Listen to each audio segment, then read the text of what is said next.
Student. तो आज की वीडियो में पढ़ेंगे ग्रीन रेवोल्यूशन। जैसे कि आपको पता होगा, अगर आपने चैप्टर पढ़ा होगा प्लान डेवलपमेंट वाला, तो 1960s के समय में इंडिया की हालत जो थी बहुत ज़्यादा ख़राब थी। बहुत ज़्यादा मतलब बहुत ही ज़्यादा ख़राब थी। उस समय जो हमारे प्रधानमंत्री थे, दो तीन प्रधानमंत्री बन गए थे। मतलब पंडित जवाहरलाल नेहरू भी थे। मतलब 60 से लेकर 70 तक का समय बता रहा हूँ मैं आपको, ठीक है।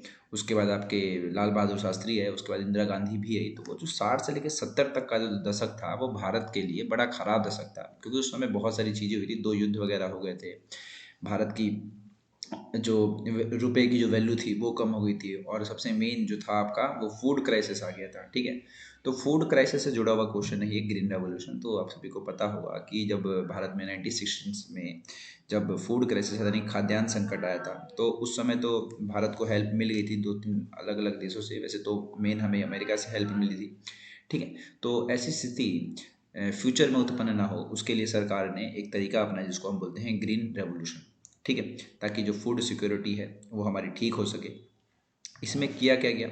इसमें किया ये गया कि जितने भी किसान वगैरह थे उन सबको हाई क्वालिटी के बीज दिए गए, फर्टिलाइजर दिए गए, पेस्टिसाइड्स दिया गया, और बेटर इरिगेशन फैसिलिटी उनके लिए मुहैया कराई गई। और ये भी तक बोला गया, या फिर उनको ये भी गारंटी दी गई कि आपकी जो फसल होगी उसको हम एकदम फिक्स प्राइस पर खरीदेंगे, ठीक है। और इस पूरे को मिला करके मतलब एक तरीके से मानिए ग्रीन रेवोल्यूशन चलाया गया, ठीक है। ग्रीन रेवोल्यूशन के जो पिता माने जाते हैं वो MS स्वामीनाथन माने जाते हैं, ठीक है। इन सब का कारण बस यही है कि दोबारा से भारत में ऐसी स्थिति उत्पन्न न आए, और जो स्थिति हमने पिछली देखी उससे हमें उभरना भी था, इसीलिए भारत सरकार ने ग्रीन रेवोल्यूशन को अपनाया। चलिए अब देखते हैं positive effect of green revolution. ये क्वेश्चन आपको 6 नंबर में देखने को मिलेगा, जिसमें आपसे पूछेगा हरित क्रांति क्या है, उसके पॉजिटिव एंड नेगेटिव इम्पैक्ट बताइए। तो ये तो हो गया आपका ग्रीन रेवोल्यूशन की सरकार ने इसको अपनाया ताकि फूड सिक्योरिटी हो सके, ठीक है। और दूसरा एक इसमें सरकार ने मतलब किसानों को अच्छी क्वालिटी के बीज दिए, फर्टिलाइजर्स दिए, पेस्टिसाइड्स, बेटर इरिगेशन फैसिलिटी, यानी कि नहरों तक पानी वानी, मतलब उस समय हम मानसून पे डिपेंडेंट रहते थे फसलों के पानी देने के मामले में। तो सरकार ने इसलिए हमारे पास मतलब सरकार ने किसानों के लिए इरिगेशन सिस्टम लगाया ताकि उनको पानी सही से मिल सके फसलों को, तो फसल ठीक से लहलहा उठे। इसी को ग्रीन रेवोल्यूशन कहा गया था। अब देखते हैं पॉजिटिव इफेक्ट। पहला तो ये था कि इससे क्या हुआ कि जो हमारा एग्रीकल्चर था सेक्टर, या फिर जो फसल थी वो काफ़ी ज़्यादा बड़ी मात्रा में बढ़ गई।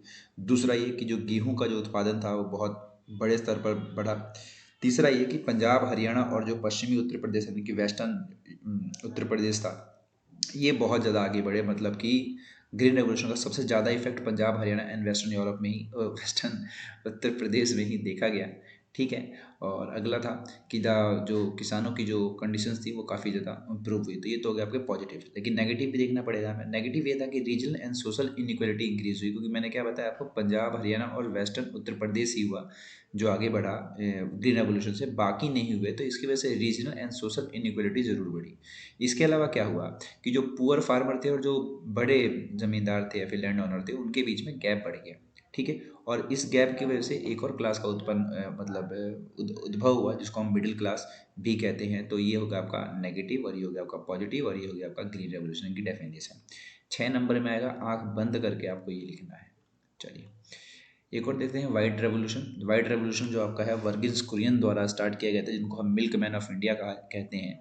और इन्होंने एक cooperative milk marketing federation start किया था, जिसको हम अमूल के नाम से जानते हैं। अमूल का आप दूध पीते होंगे, नहीं पीते हैं तो पी लीजिए, अच्छा दूध है।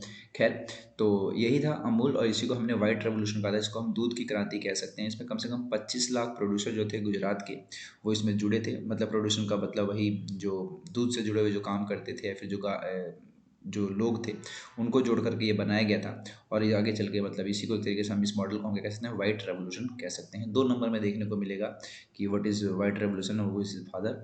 तो फादर जो आपको बताना है, आपको फादर आप वर्गीज कुरियन भी कह सकते हैं, फिर मिल्क मैन ऑफ इंडिया पूछेगा तो भी आपको वर्गीज कुरियन ही बताना है, और यही था, ठीक है। मिलते हैं अगली वीडियो में, तब तक के लिए गुड बाय।